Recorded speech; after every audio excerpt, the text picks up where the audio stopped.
There is no way that God is going to allow himself to be ignored any longer. It is so obvious to me. He will not be ignored anymore. God, listen, you saw what's happened in the Carolinas and now Florida.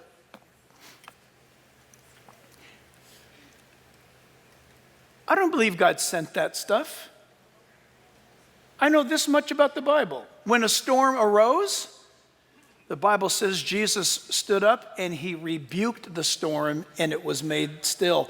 It was, we know from Scripture in the Gospels, Satan would create a storm to destroy the disciples, and Jesus actually rebuked Satan and stopped the storm. God didn't send destruction to the Carolinas. You know what happened? I fear that we're starting to live Deuteronomy 28. We told God to get out.